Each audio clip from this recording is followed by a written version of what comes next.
Bismillahirrahmanirrahim. Assalamualaikum warahmatullahi wabarakatuh. Innal hamdalillah nahmaduhu wa nasta'inuhu wa nastaghfiruh wa na'udzu billahi min shururi anfusina wa min sayyiati a'malina. May yahdihillahu fala mudhillalah wa may yudlil fala hadiyalah. Asyhadu an la ilaha illallah wa asyhadu anna Muhammadan 'abduhu wa rasuluhu, amma ba'd. Saya muliakan Puan Dekan, Tuan Haji Zamri sebagai moderator, rakan-rakan pensyarah, pembantu takbir, seterusnya semua sekali dah. Mudah-mudahan kita semua di dalam rahmat Allah Subhanahu wa taala. Jadi yang pertama-tama sekali saya mengajak diri saya dan semua untuk kita sama-sama mensyukuri nikmat Allah Subhanahu wa taala yang dikurniakan kepada kita. Lagi banyak kita syukur, lagi banyak Allah tambah. La in syakartum. Allah Subhanahu wa taala sebut dalam Al-Quran, la in syakartum, jika engkau bersyukur sekali, syakartum, la azidannakum, benar-benar kami akan tambah. Sekali kita syukur, Allah akan benar-benar tambah. Jadi kalau kita yakin dengan Allah Subhanahu Wa Taala, kita syukurlah di atas nikmat yang dikurniakan kepada kita saban hari. Kita mungkin nampak nikmat yang zahir sahaja. Yang kita nampak ni mungkinlah kita ada kereta, ada rumah, ada sehat, ada anak-anak. Tetapi kadang-kadang kita terlupa dengan satu lagi nikmat yang paling besar, iaitu nikmat iman. Allah Taala kurniakan kita ini ada iman. Di kalangan manusia yang 7 bilion hari ni atas muka bumi, kita mungkin hanya 1/5 sahaja yang terima nikmat iman. Jadi syukur kita kepada Allah SWT di atas nikmat yang dikurniakan kepada kita ni. Jadi seterusnya kita nak discuss pasal apa hari ni kan. Jadi tajuk yang ada di dalam jadual tu, jadual tu tajuk dia adalah Rasulullah Qudwah Hasanah. Kita 3 minggu tajuk tu, Rasulullah Qudwah Hasanah. Jadi Rasulullah Qudwah Hasanah, saya ulang balik, maksud dia adalah Rasulullah Qudwah ikutan, Hasanah baik. Rasulullah adalah ikutan yang baik.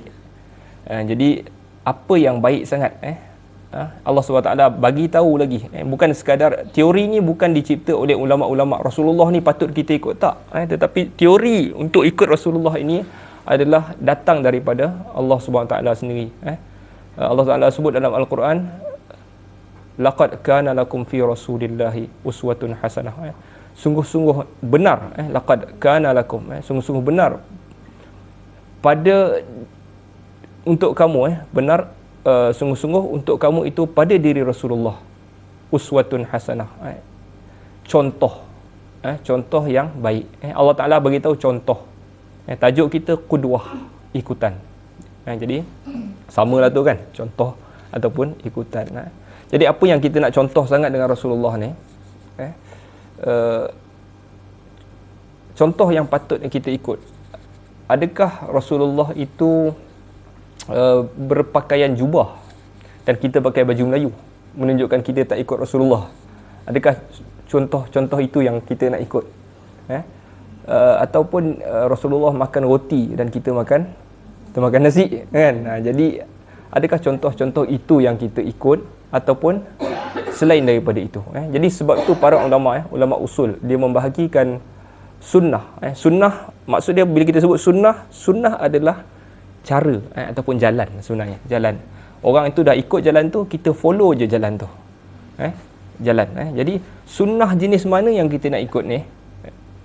Sunnah, jadi ulama usul, para ulama usul, jadi dia bila tengok kehidupan Rasulullah itu, adakah semua benda kita nak ikut kan, ke ada benda yang kita boleh tak payah ikut?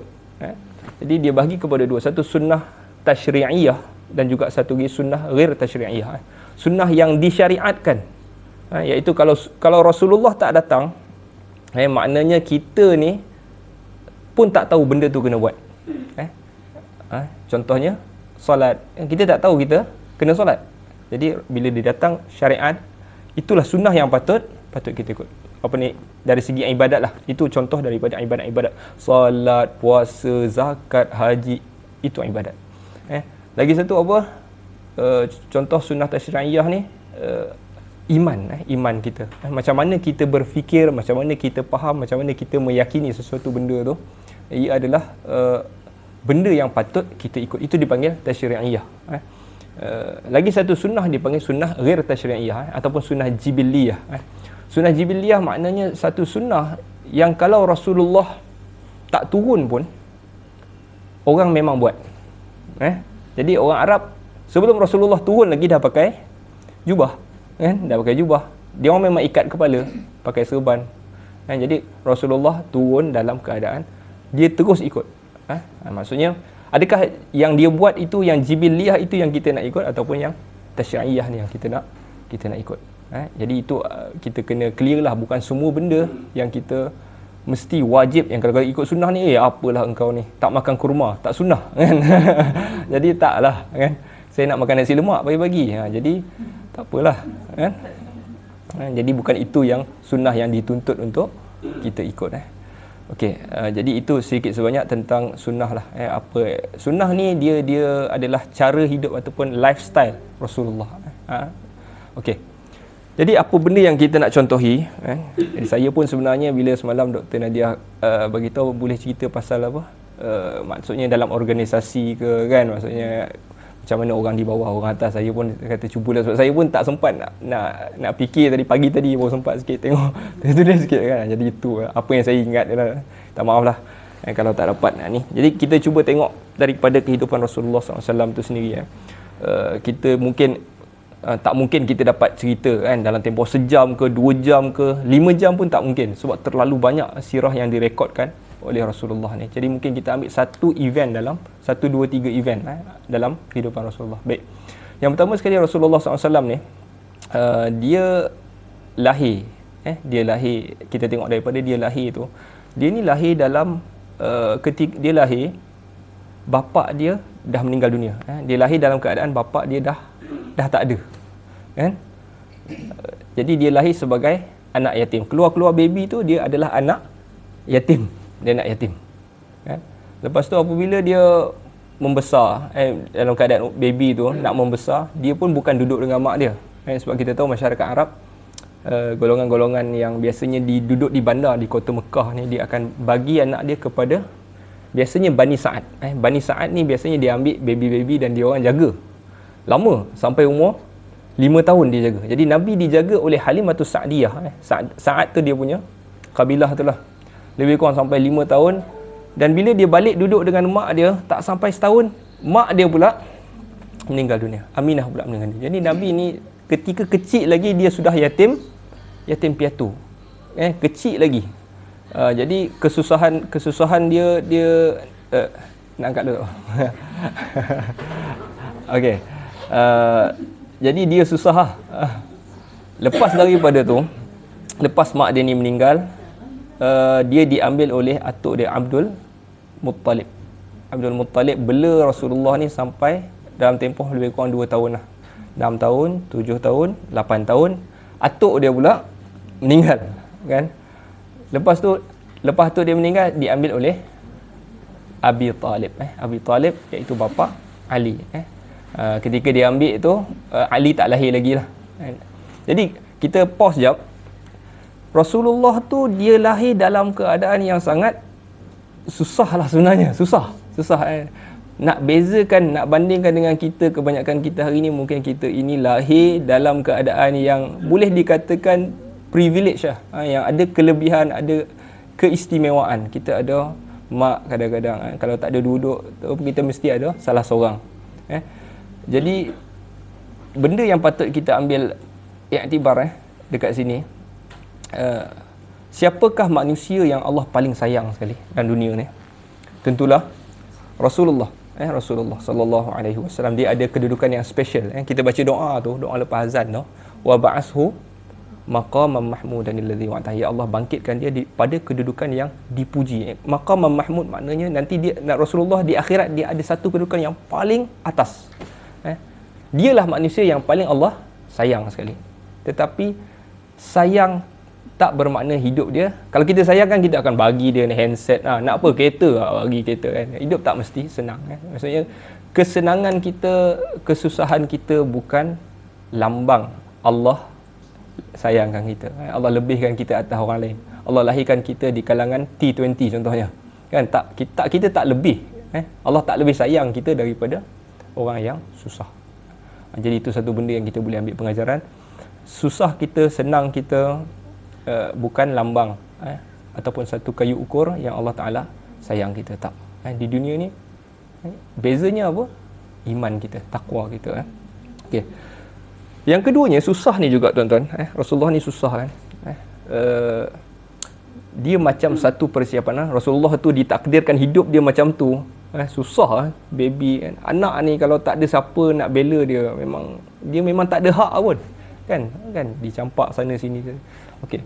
Tapi kehidupan dia macam tu ditakdirkan Allah, dia adalah satu persiapan untuk menjadi manusia yang agung, manusia yang hebat kan. Jadi kalau kita tengok manusia-manusia yang hebat, bukanlah semua kan. Ada yang lahir dari golongan bangsawan juga, tapi banyak juga yang lahir di kalangan orang-orang yang susah. Sebab susah mengajar kita untuk menjadi orang yang hebat. Orang yang hebat. Nelson Mandela contohnya kan. Tapi Nelson Mandela ni saya ingat dia royal family juga. Cuma dia ada kesusahan tak dalam hidup dia sebelum orang angkat dia? Ada. 30 tahun, almost dekat 30 tahun dia kena penjara. Jadi kesusahan melahirkan manusia yang kuat. Dan manusia yang paling hebat setelah Rasulullah. Setelah Rasulullah ni siapa? Nabi-nabi selain daripada Rasulullah lah yang hebat. Kan? Di kalangan nabi-nabi dan rasul-rasul itu ada pula Allah kata ulul azmi, kan? Orang yang paling hebat lah, ulul azmi. Contoh Nabi Musa. Nabi Musa macam mana dia lahir? Kan? Dia lahir di tengah-tengah masyarakat Mesir tindas Bani Israel. Nabi Musa Bani Israel. Dia lahir di kalangan orang Yahudi lah, Bani Israel. Dan dia jadi Nabi kepada orang Israel. Dia lahir ketika mana orang Mesir tengah tindas. Allah gambarkan macam mana Fir'aun tindas orang Israel ni. Dia kata yuzabbihuna abna'akum wa yastahyuna nisa'akum. Yuzabbihu maknanya dia orang ni sembelih je. Nampak budak, anak-anak sembelih macam tu lah. Yang dia nak control population lah. Satu control population, satu lagi diceritakan dia ni macam ada mimpi yang akan ada rebel, akan ada bangkit lawan dia di kalangan Bani Israel. Tapi dia orang ni actually sebenarnya mostly control population. Kalau lelaki ramai sangat, apa jadi? Kan dia akan boleh jadi rebel. Itu antara tujuan. Sebab tu dia sembelih Bani Israel. Dan Nabi Musa lahir di kalangan Bani Israel, yang disembelih oleh Fir'aun. Jadi dia lahir dalam keadaan susah. Mak dia lahir terus letak dalam bekas, alirkan dalam sungai Nil. Jadi susah, kehidupan yang susah. Begitu juga dengan kalau kita nak tengok manusia yang agung yang lain, contohnya macam Nabi Yusuf. Nabi Yusuf ni kita tahu dia adalah anak kesayangan Nabi Yaqub. Kesayangan lah, walaupun ramai semua tu Nabi Yaqub sayang. Nabi tak mungkin tak adil dengan anak dia. Engkau dapat handset, engkau tak dapat. Tak mungkin kan. Tak mungkin, dia mesti sama kata. Tapi di kalangan tu kita mesti ada yang kita special dengan kita kan. Jadi Nabi Yusuf special dengan Nabi Yaqub. Lalu adik-beradik lain ni dia dapat rasa, dan akhirnya dia campak Yusuf di dalam telaga. Dan Nabi Yusuf daripada kecil, budak tu dikutip dan dibawa ke Mesir. Dia orang ni duduk luar daripada Mesir. Bawa di Mesir, dijual di Mesir, jadi hamba orang ni, passing orang ni, sampailah dia dah besar sikit, menteri beli Nabi Yusuf ni. Sejak tu Nabi Yusuf banyak belajar tentang politik. Dan akhirnya, siapakah menteri kewangan yang paling hebat dalam dunia ni? Nabi Yusuf. Dia minta jawatan tu, jadikan aku khazainul ard. Aku nak jadi menteri kewangan negara ni. Mesir ni tuan-tuan, Mesir ni kehebatan dia sampai hari ni diangkat di dunia kan, kehebatan dia. Maknanya kalau kita tengok ada tiang tu, kita nampak kat Washington kan. Washington ada satu tiang tu macam di Mesir kan. Dia orang jadikan ada orang kata tu Freemason lah kan. Tahu kan, dia bukan Freemason. Dia adalah lambang macam mana Mesir hebatnya zaman tu, dan Amerika nak jadi macam Mesir zaman tu. Jadi Nabi Yusuf dengan kehebatan dia berjaya menyelamatkan Mesir daripada jatuh. Semua empire di keliling Mesir tu semua jatuh. Sebab ada 7 tahun yang susah tu. Kehebatan Nabi Musa dengan pertolongan Allah dia selamat. Jadi Nabi Yusuf adalah orang yang paling hebat lah menteri kewangan. Jadi nak beritahu kat sini, karakter ataupun kesusahan sebenarnya membina karakter kan. Dan anak-anak kita pun samalah, saya nak pesan diri saya baby lagi anak saya. Jadi kalau kita ada anak ni, kita jangan jadikan dia orang ni spoil lah. spoil lah kan. Jadi minta dapat tak boleh kan. Kita jangan latih anak kita. Dia akan macam mana kita tengok student kita kan. Kita nampak student kita macam mana, sebab dia orang adalah spoil. Dilayan dengan begitu mudah. Nak dapat tak. Nak dapat kena sesuatu, kena simpan duit. Nak beli, simpan duit. Jadi simpan duit. Nak dapat sesuatu tu kena earn. You have to earn this. Bukan I will give you, no. Kita jangan bagi maksud kita. Kesusahan melatih anak untuk menjadi orang yang hebat lah. Itu antara benda yang boleh kita ambil berkenaan dengan kelahiran Nabi. Jadi fast forward ke hadapan. Tadi setelah Rasulullah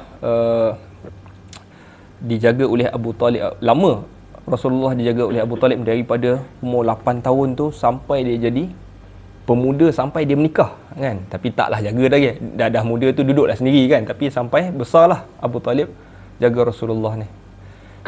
Dia jaga Rasulullah, dan Rasulullah ni ketika dia duduk dengan Abu Talib ni, dia dah start bekerja lah. Yang pertama sekali Rasulullah dia jadi, apa pekerjaan Rasulullah? Mengembala kambing mengembala kambing. Jadi lepas mengembala kambing, dia ambil juga side job kerja, iaitu sebagai penjaga harta orang Mekah. Bukanlah penjaga harta sangat pun, ni bukan macam menteri. Dia bila orang Mekah ni nak musafir. Orang dulu nak musafir susah tuan-tuan. Hari ni kita boleh musafir 2 minggu pergi Mekah balik-balik kan. Jauh kan. Orang dulu kalau daripada Mekah nak pergi ke Syam je. Mekah ke Syam tu kan, tak tahulah naik flight berapa jam, mungkin tak sampai sejam lah kot. Kan. Tapi kalau ikut perjalanan zaman dulu tu sebulan pergi saja. Syam ni 4 negara tu lah. Syria, Lebanon, Palestin, kita tahu apa? Lebanon. Ada 4. Ada 4 negara tu. Syam itu Syam lah, orang panggil Syam. Okey, jadi nak pergi ke sana tu sebulan. Kan? Takkan duduk 2 malam. Jalan nak begitu duduk. Mesti dia duduk dalam 3 bulan, 4 bulan. So, duduk 3 bulan, 4 bulan, balik pula sebulan. Jadi 6 bulan kalau nak musafir, lama. Jadi, kalau dia ada harta di rumah tu, kan? Kalau dia tinggal memang habis lah. Jadi, siapa yang nak jaga harta-harta dia ni? Dia akan cari pemegang amanah, pemegang. Siapa yang boleh tolong jaga harta ni. Jadi antara orang kepercayaan zaman tu adalah Rasulullah kan. Memang kalau kita nak bagi satu benda yang berharga ni tuan-tuan kan, kita nak bagi kat siapa? Bagi orang yang kita paling percaya. Contohnya kalau kita ni mungkin lah, okey, kita tak dapat jaga exam. Kan? Kita nak bagi kat siapa? Siapa yang aku boleh percaya? Dia ni datang ke tidak? Itulah macam, lebih kurang macam tu lah. Kita percaya, tapi di kalangan kita pun kita ada yang kita percaya kan, ada yang kita tak percaya kan. Kalau dia tak datang ni, jatuh credibility aku ni. Jadi kita, itu orang kepercayaan kita bagi kepada Rasulullah. Dan Rasulullah terkenal lah, maknanya ramailah orang jaga, bagi barang dekat dia suruh jaga. Itu panggil Al-Amin. Yang kita dengar tu Rasulullah dipanggil dengan gelaran Al-Amin. Orang boleh percaya lah, boleh percaya. Jadi itu karakter yang terbentuk daripada Rasulullah apabila dia membesar. Jadi karakter ni benda yang penting lah. Benda yang penting, maknanya kita ni sebelum kita dapat jawatan ataupun kita nak pegang jawatan ataupun kita ambil satu tugas yang besar, pertama sekali kita kena ada satu karakter. Kita kena build karakter itu pada diri kita. Kita kena build the credibility tu. Credibility itu orang percaya.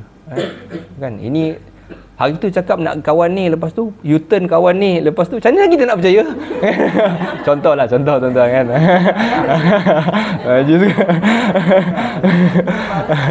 Macam mana kita nak percaya kan? Macam mana kita nak percaya dia pegang urusan kita kan? Pegang bilion duit ni, macam mana kita nak percaya kan? Itu masalah dia. Jadi karakter tu tak ada. Okey. Jadi karakter yang penting untuk kita bina, yang kita ambil daripada zaman Rasulullah sebelum dia menjadi pemimpin lagi, dia dah ada karakter Al-Amin. Amanah. Okey, selepas tu fast forward lagi ke depan, dia kahwin dengan Khadijah. Khadijah ni, kalau orang nak kata Rasulullah ni, ada orang tuduh Rasulullah kaki perempuan pun maksudnya. Sebab isteri dia berapa orang? Ramai, 9 orang. 9 orang. Kan? Tapi isteri pertama Rasulullah adalah janda. Janda. Macam mana you nak kata dia ni kan? Cuma umur Khadijah ketika Rasulullah kahwin tu ada khilaf lah. Yang kita tahu adalah Rasulullah 25, Khadijah 40. Itu maklumat yang kita tahu. Tapi Ibnu Katsir dia kata lebih kurang je umur Khadijah ni. Jadi ada banyak pendapat lah. Ada yang kata 40, ada yang kata umur Khadijah ni lebih kurang Rasulullah tu je, mungkin 26, 27, macam tu je. Tapi dia dah berkahwin 2 kali dah sebelum tu. Dah ada 4 orang anak dah.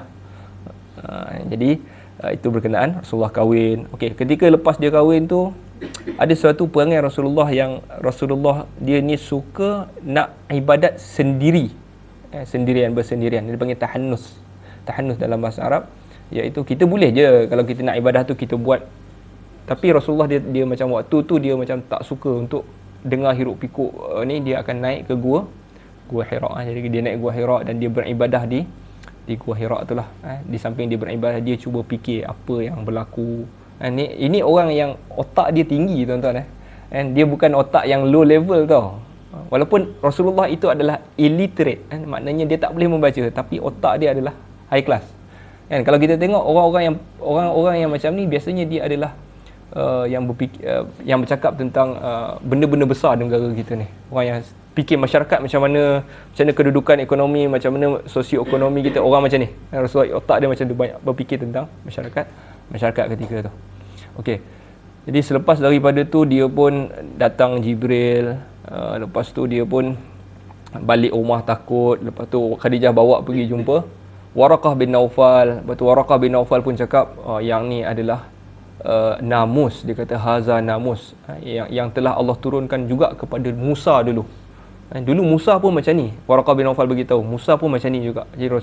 Jadi dia ni, Waraqah kata dia akan jadi Rasul. Dia Rasul dan nanti orang akan buang kau daripada negara kau. Nabi dengar tu, Nabi rakyat biasa macam kita waktu tu. Jadi dia orang nak keluarkan aku, Rasulullah jadi takut lah. Jadi Rasulullah ni pun kita tak kata, dia bukanlah hidup dia macam garang kan, tak, dia manusia biasa kan. Dia takut. Okey, lepas tu dia pun start dakwah secara sir. Bila Allah Ta'ala kata ya ayyuhal muddathir qum fa'anzir, bangkit dan berilah peringatan. Waktu tu Rasulullah start ajak orang, kita kena beriman dengan Allah, kita kena ketuk pintu-pintu rumah sampai dia panjat satu hari di bukit Safa kan. Safa dia panggil orang Arab wa sabahah. Itu cara nak panggil lah. Itu macam demi waktu pagi macam itulah lebih kurang panggilan dia. Macam bila orang kata apa hal dia ni tiba-tiba bersumpah, jadi orang pun keluar ramai-ramai kan. Rasulullah pun beritahu, kalau aku beritahu ada musuh di sebalik bukit Safa ni kan, Safa bukit macam tu, jadi belakang tu tak nampak. Rasulullah kata kalau aku bagi tahu belakang ni ada musuh yang akan datang serang kita pagi ataupun petang, kau orang percaya tak? Musaddiqu ni, adakah kau orang percaya aku ni? Jadi orang Arab pun kata bala, kami sure percaya, sebab engkau memang dah ada karakter tu, kau takkan bohong. Jadi Rasulullah kata sungguhnya imanlah kepada Allah semua. Dan akhirnya tengah-tengah dia bercakap tu, Abu Lahab marah bangkit kan, tabban laka alihaza jama'tana. Kata Abu Lahab, dia kata celaka engkau Muhammad, kau panggil aku sebab nak bagi tahu pasal benda ni. Maksudnya beriman dengan Allah ni, benda ni tak payah kan. Jadi sebab tu ayat turun kepada Abu Lahab, betul, Abu Lahab tabbat yada abi lahabi wa tab. Okey, jadi Rasulullah ni nak bagi tahu dekat situ antara benda yang boleh kita ambil iaitu dia bersungguh apabila nak bagi tahu orang, dan dia panggil semua orang. Dia letak dia punya credibility inline kan, maksudnya orang dah percaya dia tapi dia nak bagi tahu satu benda yang orang tak nak terima kan. Jadi dia letak credibility inline hanya untuk menyampaikan kebenaran. Baik. Minit ni 10. Okey, lepas tu mungkin kita ambil 1-2 kisah yang jelas lah. Ketika dia Taif, Taif ni apabila Rasulullah dah 10 tahun berdakwah macam tu di Mekah, yang ada orang tak nak, siapa yang iman dengan Islam, orang-orang besar ni akan seksa. Dia tak nak grup tu makin besar kan. Dia macam reformasi, kita hantar FRU, buang dia orang ni kan. Macam tu lah lebih kurang kan. Jadi semua ni kena tindas.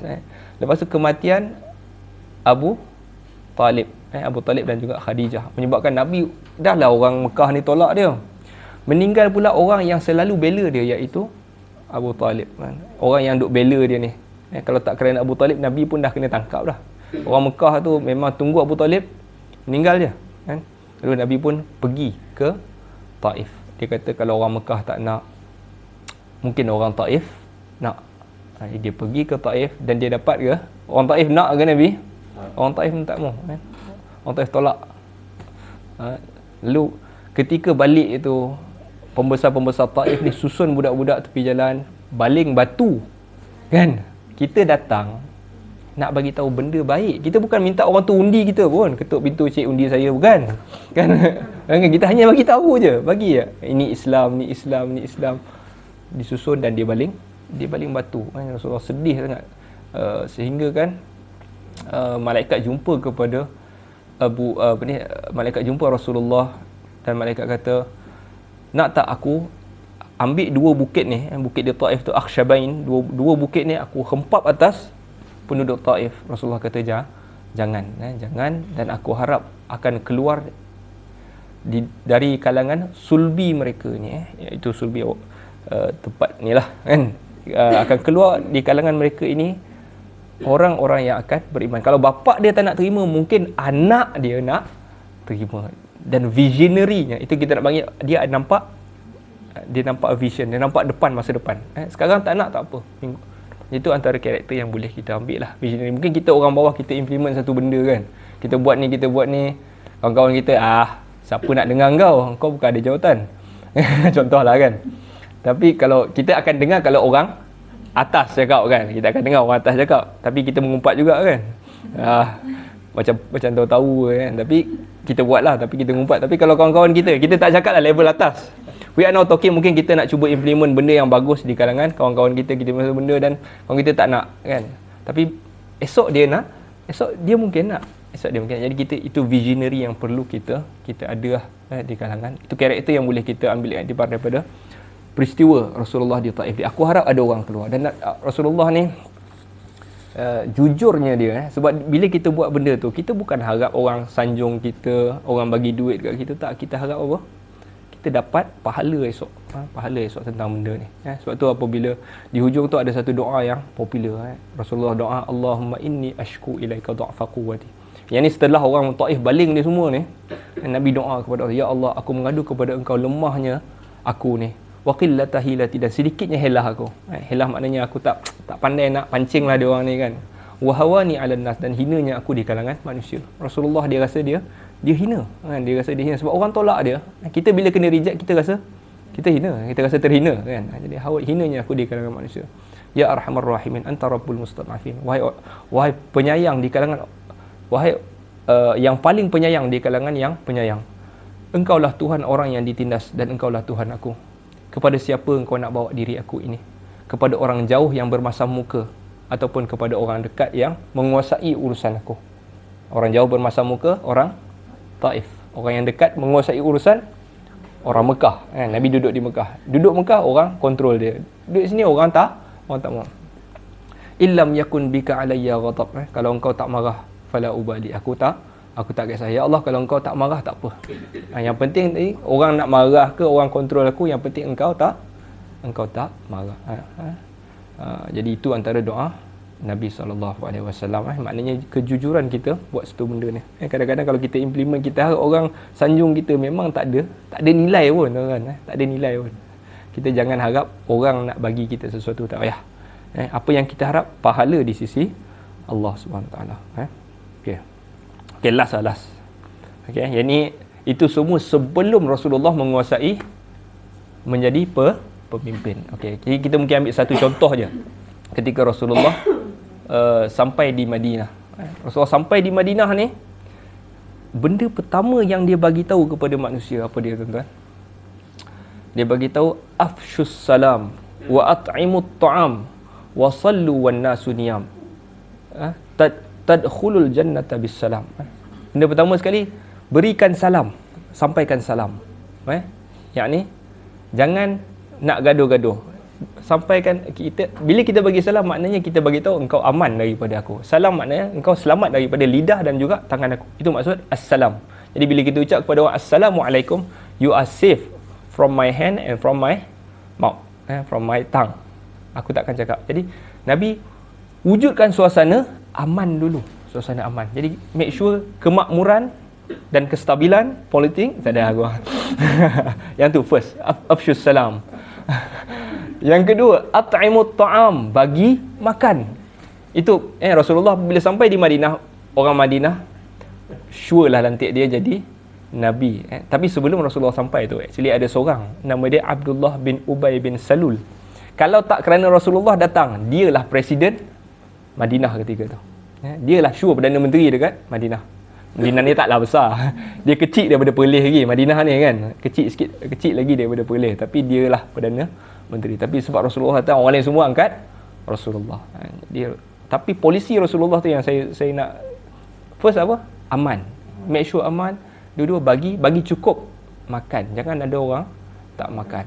Yang ketiga baru Rasulullah kata solat ketika manusia sedang tidur.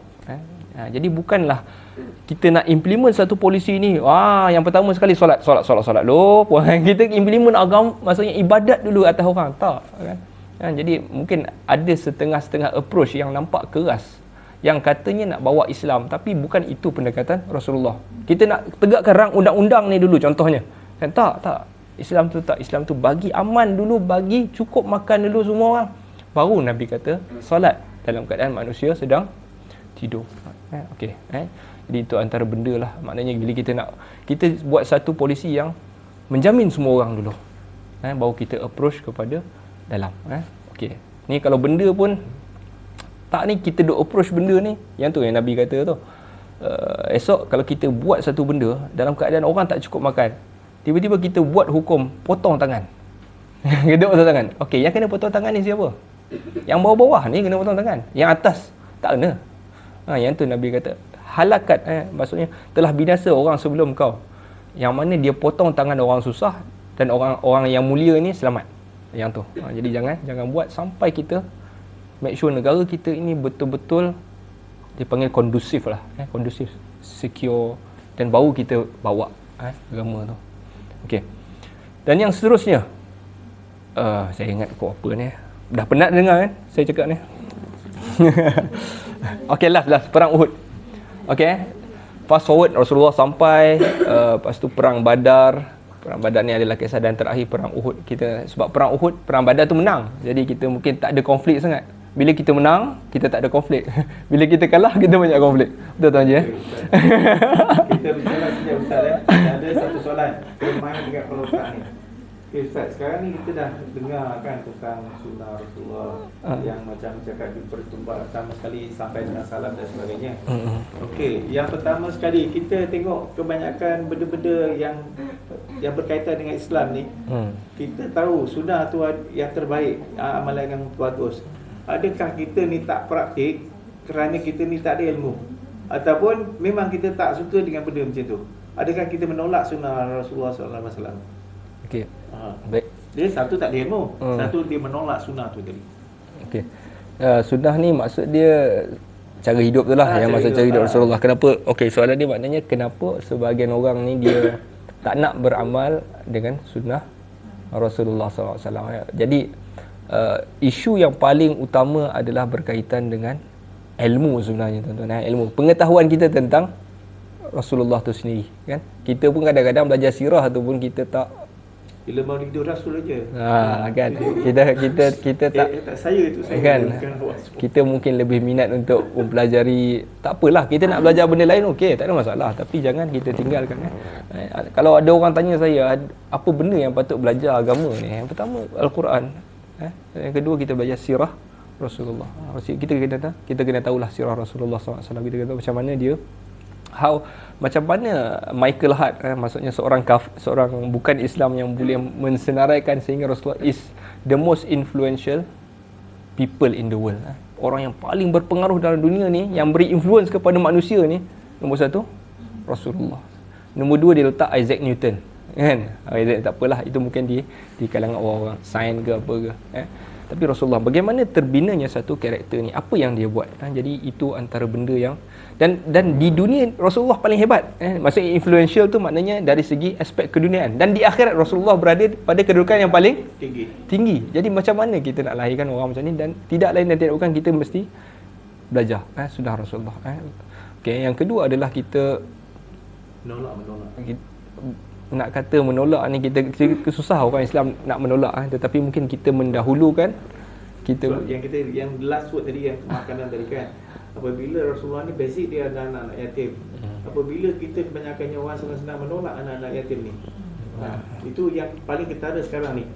Kalau kita ada orang kata ada sayang dan ada apa ni, yang macam kata yang terbaik, kita cakap kalau kita sayang anak-anak yatim, nanti di akhirat kita akan disayang oleh Rasulullah. Sebab basicnya Rasulullah memang anak-anak yatim. Tapi kita banyak-banyak kita menolak anak-anak yatim dan kita menganiaya anak-anak yatim, terutama dari harta-harta anak yatim. Okey. Ini cakap ni saya terjumpa lah. Yalah. Tak, okey, saya pun okey, dari segi prinsip maknanya dia kata ada orang tak nak amal sebab dia nak tolak sunnah, dia tak nak baik dengan anak yatim sebab dia nak tolak anak. Sebenarnya daripada common sense manusia itu sendiri, dia tak akan tolak benda tu. Dia anggap benda tu, tapi dia sentiasa mendahulukan diri dia atas orang lain. Kan dia. Jadi kita ni ada duit, kita nak pergi tengok wayang ke, bagi popcorn dekat wartawan ke, contoh-contoh.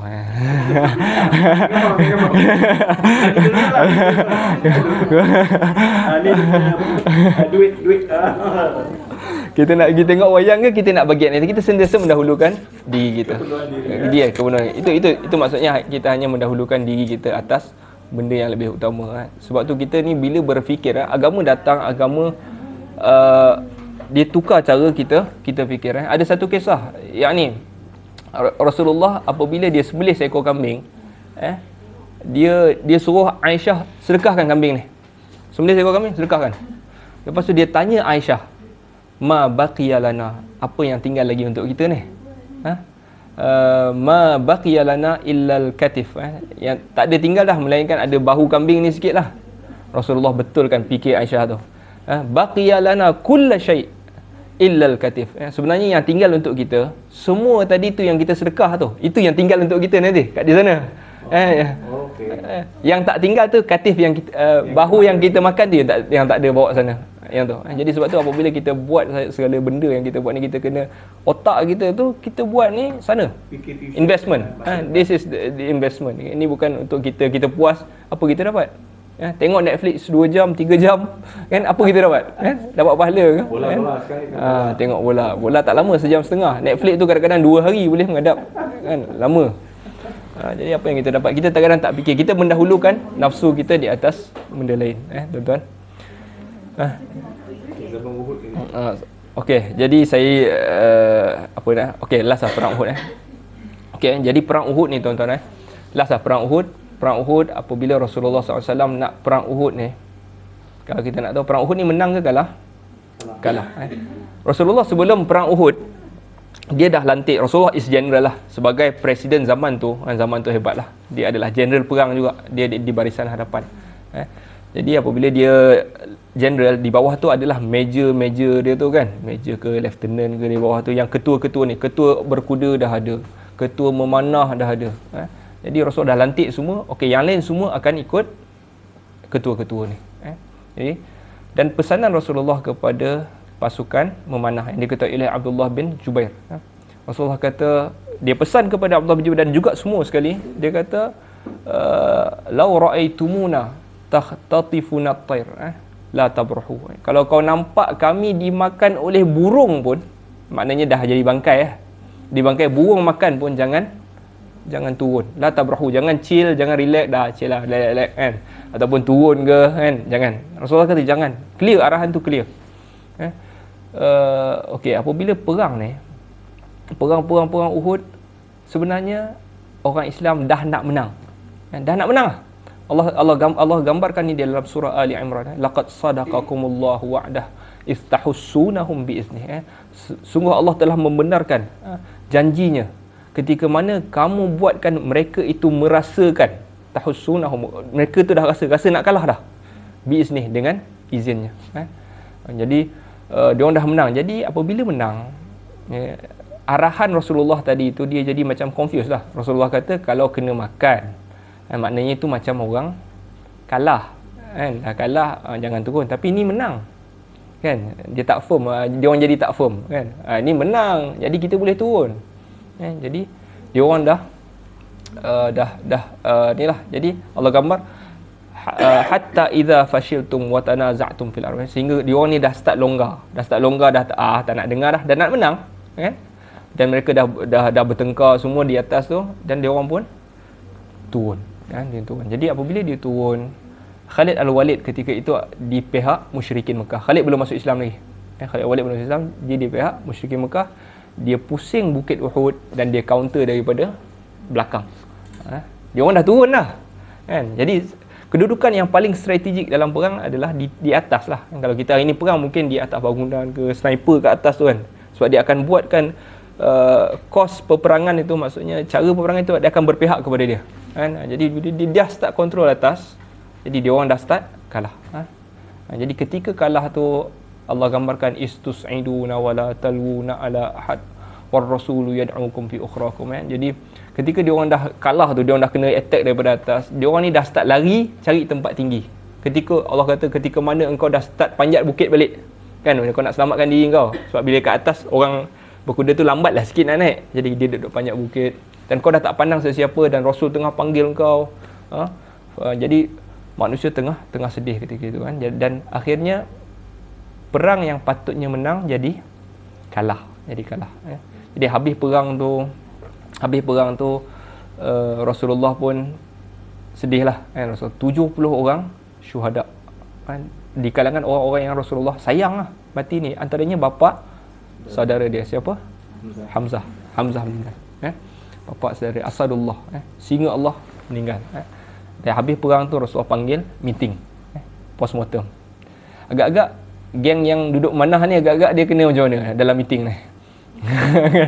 Agak-agak memang kalau kita lah chair meeting hari tu memang habis ada orang ni kan, ataupun dia orang ni mungkin EL lah gitu. Contohlah dia orang kat EL lah, tak ni kan, tak berani nak datang kan. Tetapi Allah Taala sebut dalam Al-Quran, fabima rahmatin minallahi lintalahum, dan kerana nikmat, kerana rahmat Allah, kerana besarnya rahmat Allah kepada engkau wahai Muhammad, lintalahum, engkau berlembut dengan diorang ni. Rahmat Allah beritahu itu kelebihan Allah yang Allah beri kepada Nabi Muhammad, dia jadi lembut. Ini ada skill seorang ketua, dia sangat lembut, lintalahum. Kalau kita memang dah kena maki, dah kena baling lah dengan semua tu, kita baling dah dekat mana tu kan, kita marah lah diorang ni, kita dah beritahu clear jangan turun dan dia turun. Lalu Allah sambung lagi, walau kunta fazzan ghalizal qalb. Kalau engkau ni Rasulullah seorang yang keras, nak marah aje, ghalizal qalb. Ghalis ni pun macam marah, keras ataupun tak sensitif kan.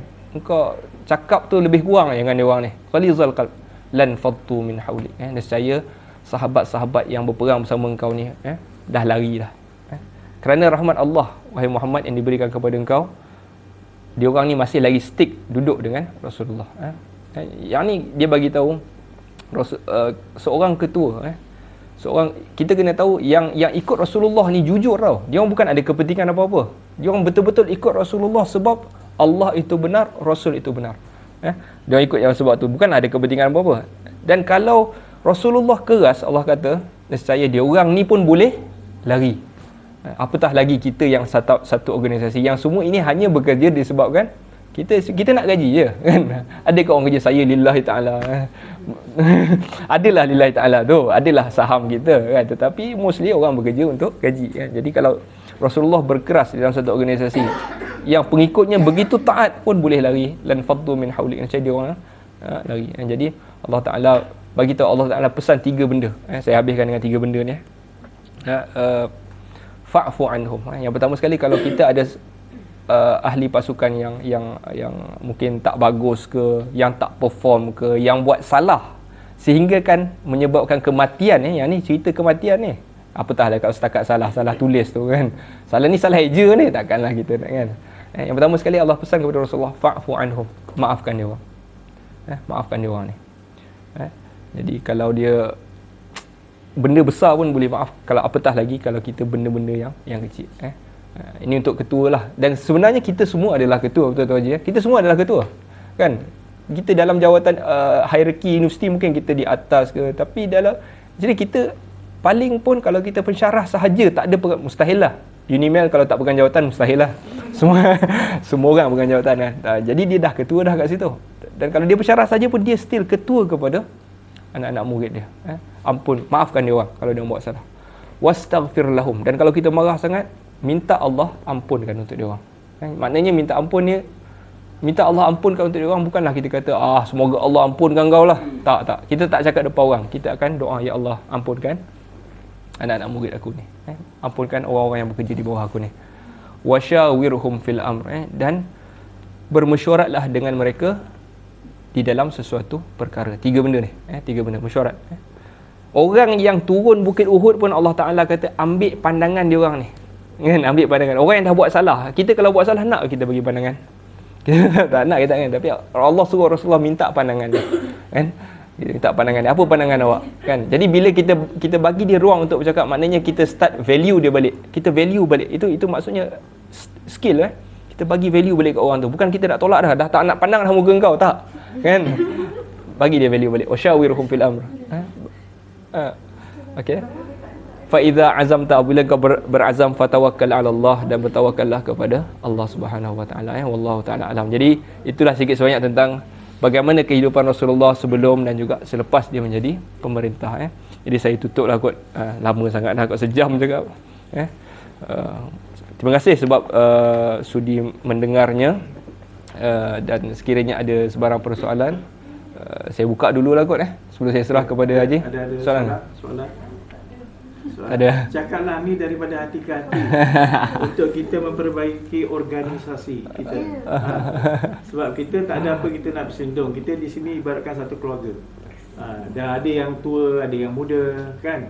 Jadi kita boleh bantu-bantu, membimbing antara satu sama lain. Mungkin ada soalan? Macam mana kita nak posisikan diri kita kan untuk berhadapan dengan ketua yang kita tak suka?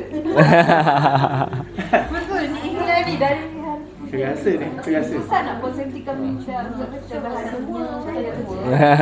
Jarang orang suka. Saya tak suka. Tapi lain tak. Itulah satu pertama sekali. Kenapa dia panggil ketua? Dia panggillah Kemuda. Bila tua, orang tua ni memang zamanlah saya terasa diri saya sendiri kan. Orang tua ni bila dah tua ni, dia masuk dalam kategori warga emas dan sebagainya, sentiasa dipinggirkan. Sentiasa orang tak pandang, sentiasa orang tak ambil peduli, sentiasa orang tak nak dengar apa yang dia cakap. Tapi ingat siapa dulu makan garam? Bila cakap orang tua tu makan garam, ada sebahagian daripada pendapat dia boleh terima, ada sebahagian dia tu mungkin kita cakap tak sesuai. Jadi kita timbang-timbangkan.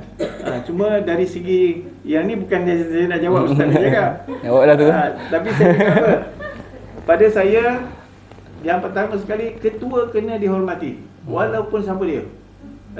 Sebab itu macam adab kita kan. Imam kat depan suara tak bagus. Kita ni ikut qariah. Qariah. Kita qari. Memang suara tak bagus tapi dia ketua. Mau tak mau kalau macam saya sembahyang dekat Sungai Tuang, tunggu nak habis alhamdulillah tu. Apa tiap kali sembahyang Jumaat saya kata, masjid ni aku tak nak pergi. Panjang gila. Ini dia punya ni lah. Tapi bila dah ada dalam saf, pertama sekali itulah, kalau dah kita boleh memahami makna Al-Fatihah tu, waktu dia baca tu, nikmat tu datang. Ni cakap, yang kita cakap, bila ketua tu dia bagi arahan selalunya ada sebab. Dan saya macam yang terbaru ni kan, kenapa saya menerima pemimpin yang terlantik sekarang ni? Pemimpin adalah apa yang dipilih oleh Allah. Macam mana saya nak menolak? Betul tak? Tapi saya minta ustaz panjangkanlah soalan daripada ni. Okey. Kenapa dia benci? Okey. Macam mana nak positif? Dia nak positif kat tu memang tak terjawab lah kan. Okey, dia macam ni. Masuk dekat ni. Apabila kita kan, di dalam suatu organisasi hierarki tadi, kalau kita balik kepada kisah perang Uhud tadi Rasulullah sallallahu alaihi wasallam ketika dia beri arahan tu, dia sebenarnya bukan semua yang memanah tu dengar, tetapi yang dengar adalah Abdullah bin Jubair, ketua dia saja. Lalu Rasulullah bagi arahan dia, suruh bagi tahu kepada semua untuk ikut arahan tu. Dan apabila dia bagi tahu ke semua tu, yang semua ni tak nak dengar. Okey, punca masalah pertama apabila dia tak dengar hierarki pertama, ranking yang atas daripada dia orang, dia tak dengar kan. Yang tu adalah punca kerosakan sesuatu organisasi lah. I tak nak cakap dengan you manager je, I nak cakap dengan CEO. Ada yang tu adalah punca. Kalau sekarang nak positif ke tak positif, sebenarnya atas niat kita sebenarnya tuan-tuan. Kalau kita berusaha kan, kalau kita buat tu, kita harap ada pahala, kita buat kan. Kalau kita buat tu sebab nanti nak suruh orang tengok ke, ataupun nak bagi nama kita naik sikit dalam minit mesyuarat ke kan, jadi benda-benda tu menyebabkan kita jadi negatif positif. Jadi kita harap pahala, kita buat. Jadi saya tak ada pesanan lah untuk nak jadikan positif, tapi kalau diberi kita di bawah orang tu, kalau kita di bawah orang tu adalah menjadi kewajipan untuk kita ikut. Allah Ta'ala pesan dalam Al-Quran dari segi pentadbiran. Innallaha ya'murukum an tu'addul amanat ila ahliha. Sesungguhnya Allah menyuruh kamu untuk menunaikan amanah. Menunaikan amanah kepada orangnya, kepada ahlinya. Jadi kalau kita orang bawah, kita tunaikan amanah kepada orang atas. Amanah ila ahliha. Lepas tu baru Allah pesan, ya ayyuhallazina amanu ati'ullah wa ati'ur rasul wa ulil amri minkum. Wahai orang yang beriman, taat Allah, taat Rasul dan orang yang menguasai urusan, ulil amr. Maknanya kalau dia di atas kita, kita taat. Kita taat itu di atas perkara-perkara ma'ruf. Connection kita dengan dia tu mungkin okey, mungkin tak okey, tapi kita patuh, kita berurusan ni di atas perkara yang ma'ruf. Kita bukan merancang kejahatan dengan dia kan. Kita merancang kebaikan. Kan itu. Tapi lebih kepada situ kan, kalau kita nampak macam merancang kejahatan. Tak, saya suka apa yang Ustaz kata tadi. Sebab apa, bila kita tengok daripada apa ni, Allah, Nabi, lepas tu pada orang apa tu, ulul amri. Ulul amri tadi tu. Tapi ulul amri yang macam mana? Sebab dalam dunia kita sekarang ni, kita berdepan dengan situasi akademik ni. Contoh dia ego. Ego maknanya orang tu pandai, dia level tinggi dan sebagainya. Tapi macam saya selalu cakap, tak semua yang kau buat tu betul. Sebab ada yang di bawah penguasaan kamu, ada yang pengetahuan kamu, ada yang kamu tak tahu langsung. Tapi ada di keliling kamu, dalam kamu punya komuniti, ada orang yang pernah menjawat jawatan, bijak, ada pengalaman. Sekurang-kurangnya dengar dulu. Itu sebab listening with empathy. Belajarlah daripada situ kalau nak jadi pemimpin yang baik. Ini tak pasang-pasangkan dapat suatu je. Sebab lepas tu terus tolak jawatan, gunakan nama MPE, anda tidak diperlukan lagi untuk jawatan ni. Lepas tu besok ambil lagi orang lain masuk dalam jawatan yang sama. Tu kita kalau ikut dari dasar pengurusan, dia kata stupid continuous berlaku kan, berlaku berterusan. Sebab saya belajar ni pertama sekali, yang kesilapan saya waktu saya duduk dalam masa 2 bulan, banyak cakap. Bila meeting saya cakap, orang tak suka. Dan bila cakap tu, walaupun fakta, bila saya cakap orang nampak macam ancaman. Kalau Puan Sarimah dia dah matang, dia tahu. Tapi bila kena yang sebaya dengan saya, contohlah saya kata, rakan sahabat dulu bila saya hentam, saya kata, kenapa you arrange wakaf macam ni? Kenapa wakaf tak macam ni? Kenapa wakaf